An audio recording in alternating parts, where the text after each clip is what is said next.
Bem-vindos à Catedral Evangélica de São Paulo, a primeira igreja presbiteriana independente de São Paulo. Bem-vindo à nossa escola dominical. Hoje daremos sequência numa série de estudos que estamos fazendo, baseado no livro de Provérbios. São questões práticas do dia a dia e hoje vamos desenvolver um assunto um tanto melindroso, que é finanças.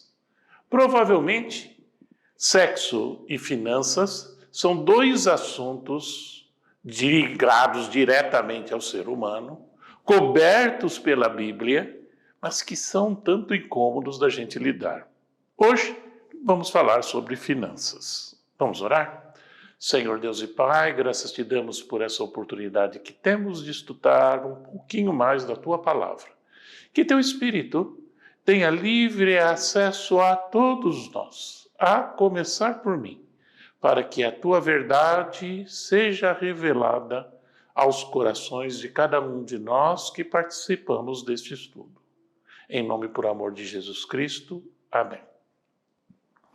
O texto-chave, o texto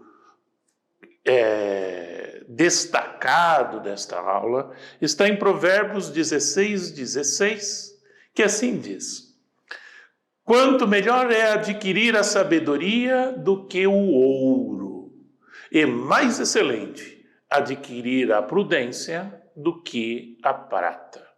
É uma chamada de atenção de que existem coisas mais importantes do que a questão financeira, do que o dinheiro. Todavia, eu chamo a atenção que em momento algum a Bíblia diz que esse não é um assunto que a gente tem que considerar, que esse é um assunto irrelevante, de forma alguma. Muitos dos ensinamentos contidos na Bíblia, tanto no Antigo Testamento como no Novo Testamento, aborda justamente o assunto de dinheiro. Mas que coisa estranha, está dizendo que ele não é o mais importante e aborda? Claro. Por exemplo, o ser humano precisa de água, alimentação, precisa de um lugar para dormir, mas repara o seguinte: sem água, você vive no máximo uns 2, 3 dias, aí dá uma desidratação terrível, você pode morrer. Sem alimento, um pouco mais. E sem ar, em 1 minuto, 2, 3 minutos, pode te levar a consequências terríveis. Portanto, o ar é o mais importante, mas você precisa de água, você precisa de alimento, precisa de um lugar para pegar e descansar. Enfim, existe uma série de necessidades para a vida humana. Alguns mais urgentes e prioritários, outros menos urgentes. Mas todos são necessários. E isso se enquadra também na questão financeira. Não deveria ser o ponto mais importante da nossa vida, mas sim é um ponto relevante. Tanto é que é coberto extensivamente na Bíblia. Hoje, nós vamos ver alguns desses aspectos que estão na Palavra de Deus, alguns que são consequências dessas palavras escritas na Bíblia e alguns que são uma questão de bom senso para nós humanos, para nós que aqui ainda estamos aqui na Terra. Eu gostaria de fazer uma consideração interessante. Todos nós sabemos que provavelmente o recurso que todos nós temos e que é o mais valioso de todos, chama-se tempo. A graça de Deus nos concedeu um certo tempo aqui na Terra, não sei quanto exatamente, mas Ele nos concedeu essa graça. E é tudo que nós temos. Pois é, o dinheiro, de certa forma, é uma maneira de acumular tempo. Coisa esquisita, né? Mas como assim? No seu sentido mais clássico, o dinheiro existiria justamente para fazer troca de tempo. Eu trabalho tantas horas, recebo um dinheiro e posso resgatar essas horas através de serviços e produtos de outros. Por exemplo, eu trabalho o dia inteiro, ganho dinheiro, vou para casa, no dia seguinte tenho que cortar a grama de casa, mas falo assim, puxa vida, vai me demorar 2 horas para cortar essa grama. E eu preciso, ou eu quero, fazer uma outra coisa. Ah, se eu tivesse 2 horas a mais, o que eu faço? Contrato alguém que esteja disposto a aplicar essas 2 horas a mais. Portanto, o dinheiro que eu ganhei hoje se transformou em uma poupança de tempo no dia seguinte. Esse, obviamente, no sentido mais puro. Quando nós nos envolvemos com a economia real, nós temos oferta e procura, temos oportunidade, temos desonestidade, gente se apropriando do que não é dele. Temos muitos outros fatores que nos colocam numa situação onde, infelizmente, o tempo deixa de ser puramente uma poupança, o dinheiro deixa de ser uma poupança de tempo e passa a ter um conceito muito mais complexo. De qualquer forma, como é que nós podemos olhar o dinheiro à luz da revelação de Deus? Eu gostaria de considerar com os irmãos e amigos alguns pontos que eu acho que são muito importantes para o início dessa nossa meditação. O primeiro deles é entender, e isso é claramente revelado em Provérbios 3, 9 a 10, são 2 versículos, né? O princípio da honra a Deus. Em outras palavras, como o dinheiro ele deve vir do trabalho, que é uma forma de poupança de tempo, portanto, o dinheiro é relacionado com o tempo, que é uma dádiva de Deus. É um presente de Deus para cada um de nós, onde nós, cristãos, temos o dever de honrar este presente. Por isso, tudo que fizermos com o nosso tempo ou com o nosso dinheiro deveria ser para honrar a Deus. E é isso que está escrito em Provérbios 9 a 10, mas é reforçado no Antigo Testamento, na famosíssima frase de Jesus Cristo, quando ele diz: deem a César o que é de César e a Deus o que é de Deus. Pois é, essa alegria, essa gratidão e essa claridade de entender o que Deus nos dá e honrar a Ele com aquilo que Ele nos deu é igualmente válido para os nossos recursos financeiros. Portanto, o princípio de honra a Deus deve dirigir qualquer tipo de decisão nossa envolvendo dinheiro. Segundo, o princípio da dedicação no trabalho. Obviamente, não seria até perda de tempo de estender o conceito de ter dinheiro ou recursos financeiros com o como nós adquirimos esses recursos. Se a ideia original do dinheiro era uma forma de estocar o tempo, de fazer poupança de tempo, na prática, nós vemos uma série de distorções na utilização e na forma de ganhar esses recursos. Portanto, o princípio da dedicação do trabalho é fundamental, porque deveria ser o trabalho a fonte principal de recursos financeiros nas nossas vidas. Através do trabalho, A Bíblia deixa claro que Deus nos honra com o dinheiro. Portanto, dessa maneira, nós deveríamos ter claro que o como trabalhamos passa a ser relevante. Eu acho interessante que as atitudes do trabalho, ou como Deus espera que nós nos desempenhamos no nosso trabalho, é bem explorado na Bíblia. Mas como estamos fazendo estudos sobre o livro de Provérbios, eu gostaria de chamar a atenção em 2 textos do livro de Provérbios. Em Provérbios 6, versos 6 a 11, e no mesmo livro de Provérbios, no capítulo 12, versículo 27. A diligência, em outras palavras, a maneira com que nós nos dedicamos ao trabalho, a seriedade que nós nos dedicamos ao trabalho, é usualmente um dos principais fatores explorados na própria Bíblia como ensinamento do Senhor de como deveríamos abordar o trabalho.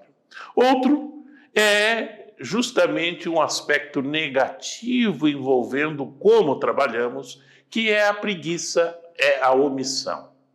Isso é bastante explorado na palavra de Deus. Só para vocês terem ideia, eu dei uma olhadinha no livro de Provérbios, falando sobre preguiça, assim, rapidamente, achei várias referências. Por exemplo, Provérbios 6, 9 a 11, Provérbios 26, 13 a 16, Provérbios 28, 19. São passagens que deixam claro que Deus não coaduna com a preguiça. Deus não coaduna com a omissão. Deus não coaduna com coisas mal feitas. No Novo Testamento, se os irmãos lembrarem, Jesus Cristo deixa-nos muito claro que deveríamos exercer o nosso trabalho, deveríamos nos dedicar no nosso trabalho como se fosse para Deus. É impressionante.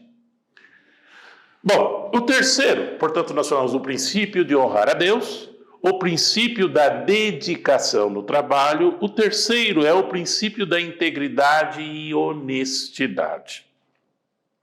É muito importante que tenhamos claro que quando nós falamos de honestidade, isso deveria permear todas as facetas da nossa vida, todos os tipos de relacionamento nosso, inclusive conosco mesmo, o que não é tão fácil. E é aí que Deus nos exorta a procurar nele, em Deus, a força para sermos íntegros e honestos. É bastante conhecido um texto clássico de Conan Doyle.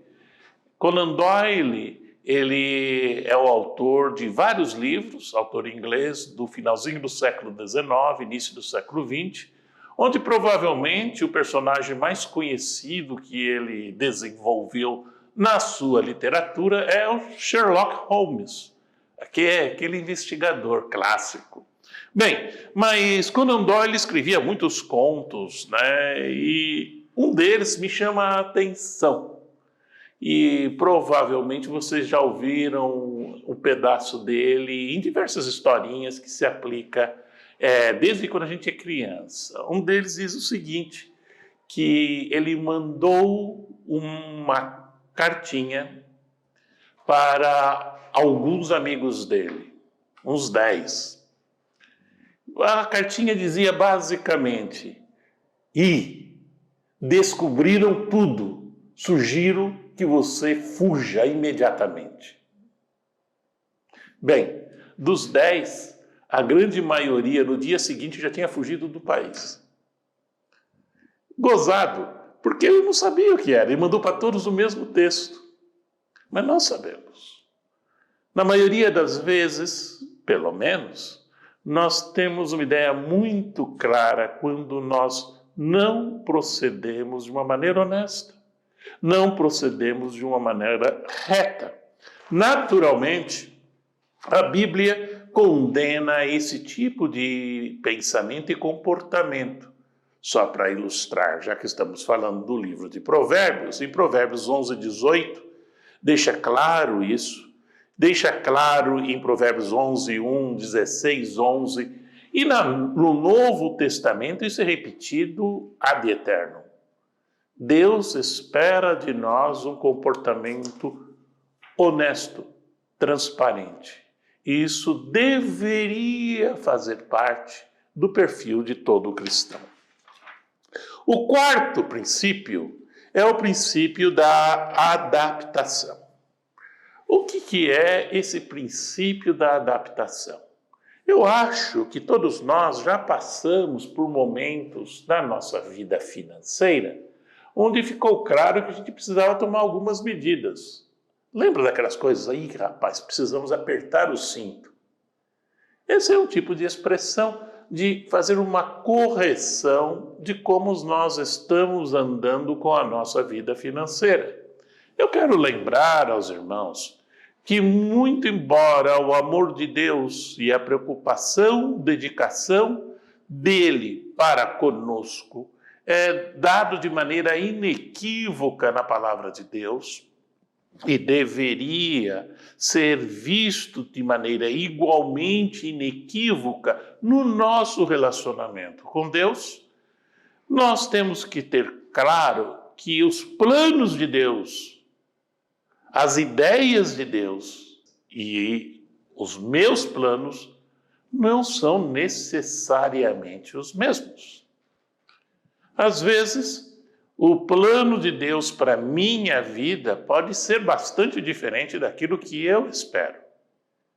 E só a misericórdia dele, abrindo os meus olhos, abrindo o meu entendimento e meu coração, é que pode fazer com que eu veja qual é a vontade dele. Por isso, o princípio da adaptação é muito importante. Veja vocês, desde criança, nós somos ensinados a sermos persistentes. Não, você tem que pegar o seu sonho e ir em frente. Não importa se chuva canivete, você tem que ir em frente.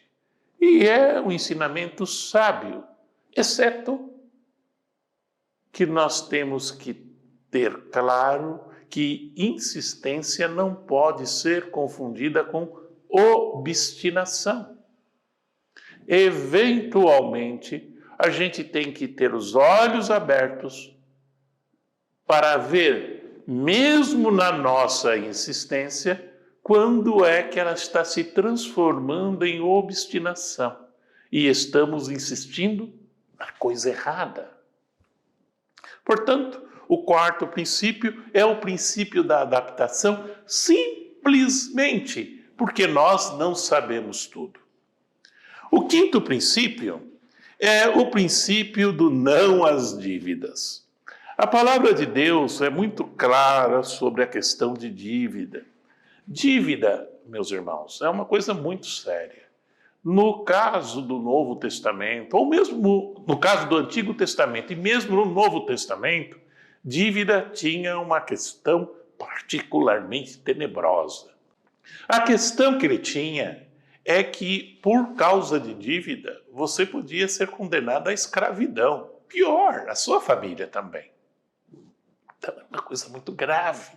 E sempre foi muito grave na Bíblia e continua hoje grave.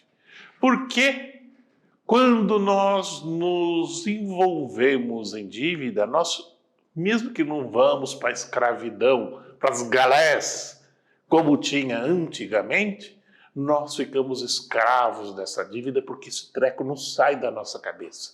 Tudo parece girar em torno dessa dívida que nós temos.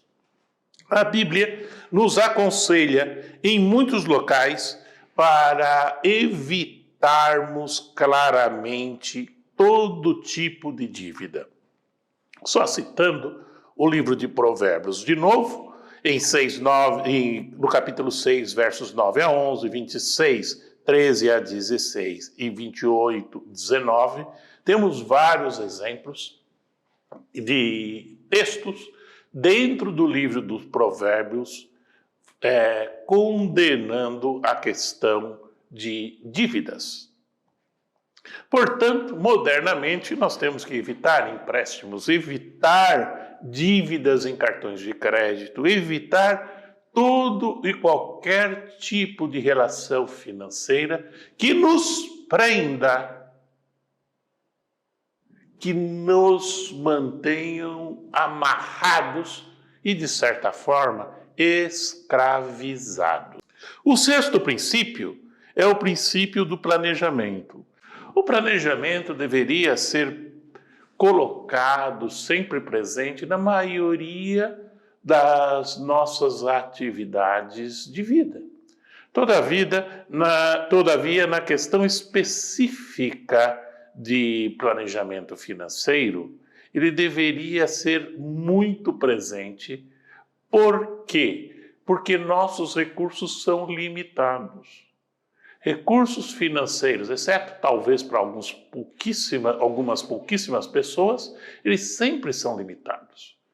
E, portanto, precisamos ter um planejamento claro do que é que nós precisamos fazer para ter o máximo proveito desse recurso, que essencialmente é tempo economizado, que é essencialmente dádiva de Deus, porque o nosso tempo aqui na Terra é dádiva de Deus. O sétimo, é o princípio do que é necessário. Aí é uma situação extremamente complicada. Por quê? Porque necessidades, elas são frequentemente confundidas com desejos, com aspirações. Por exemplo, será que eu tenho a necessidade de ter um telefone modelo não sei o que lá, não sei o que tem? Não sei. O quanto será desse telefone, desse modelo que eu quero adquirir? Quanto dele é necessidade, quanto dele é uma aspiração, simplesmente um desejo. E equilibrar necessidade e desejo é algo difícil, principalmente porque o desejo de ter coisas legais não é pecado em si. Deus não proíbe a cada um de nós, não, você não pode ter nada que você goste. Não é assim que funciona. Mas este equilíbrio é difícil. A palavra de Deus mostra várias diretrizes de como fazer esse equilíbrio, em priorizar essas operações, para que possamos tirar o máximo proveito possível deste recurso limitado, chamado recurso financeiro. O oitavo princípio que eu queria chamar a atenção é da poupança e investimento. Talvez esse seja um dos princípios mais complicados da gente entender e ter uma posição equilibrada sobre ele. Ao mesmo tempo que a Bíblia nos chama para ser previdentes, ou seja, entendermos que precisamos nos preparar para o futuro, ao mesmo tempo ela chama a atenção que nós não deveríamos achar que nós podemos controlar o nosso futuro. Não deveríamos ter a arrogância de achar que por minhas ações eu terei um futuro tranquilo. Por minhas ações, meus filhos terão um futuro maravilhoso. E esquecermos que Deus é o Senhor e o dono de tudo aquilo que existe, inclusive nossa vida. Portanto, este equilíbrio é algo difícil. Eu acho interessante que em Provérbios 30, 25, ele já chama a atenção da poupança e do investimento como algo importante para os tempos difíceis. Ele chama a atenção que dessa poupança, desse investimento, dessa reserva de fundos, inclusive para beneficiar aqueles que nos são próximos, nossos herdeiros, em Provérbios 13, 22, 19, 14. E que Deus administrará a sua graça com generosidade à medida que formos generosos. Espera aí, parece uma coisa contraditória.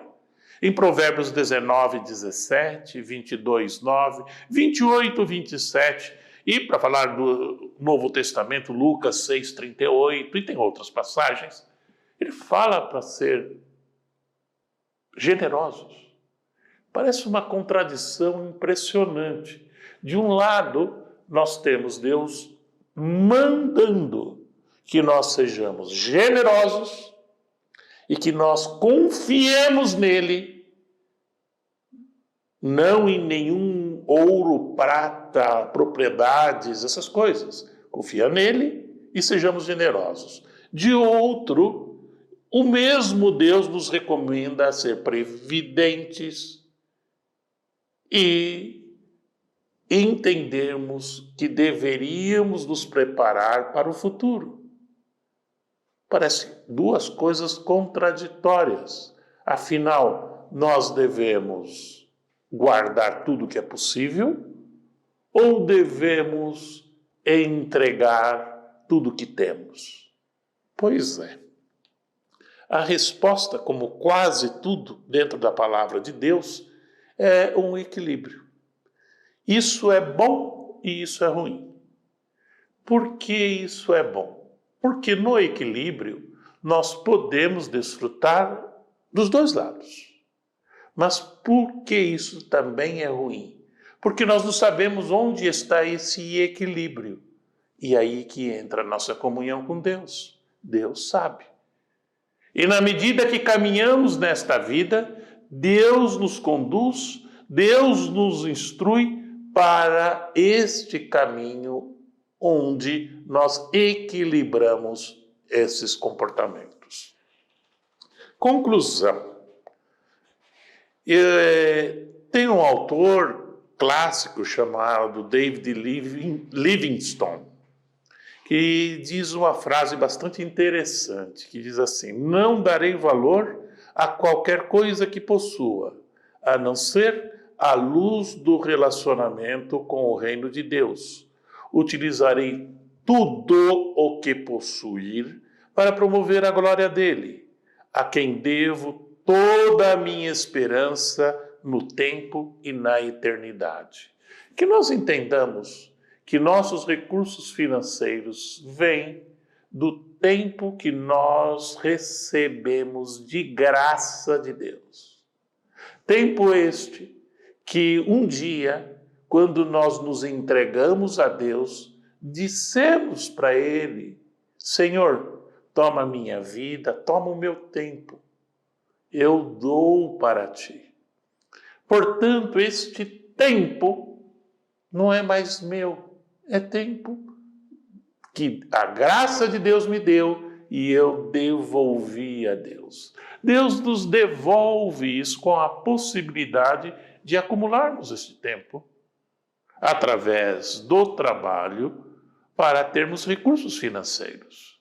Portanto, esses recursos financeiros são dádivas da vida que Deus nos devolveu.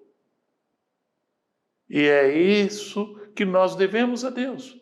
Devemos a Ele a nossa gratidão e o discernimento para utilizar de acordo com a vontade dele, que é o dono, desses recursos que ele nos disponibilizou. Que assim seja, não só com os nossos recursos financeiros, mas também com nossa vida e todos os nossos talentos, para a honra e glória de Deus. Vamos orar? Obrigado, Senhor Deus, por esse dia, por esta sua lição, por entendermos que Tu és dono de tudo, Senhor, e que a Tua misericórdia nos entrega para administrar diversos recursos, incluindo os recursos financeiros. que tenhamos a sabedoria para que em nossas ações nós honremos a Ti, ao mesmo tempo que possamos fazer o bem, não só a nós mesmos, mas àqueles que nos rodeiam, com o uso adequado desses recursos. Por Jesus Cristo nós lhe imploramos. Amém.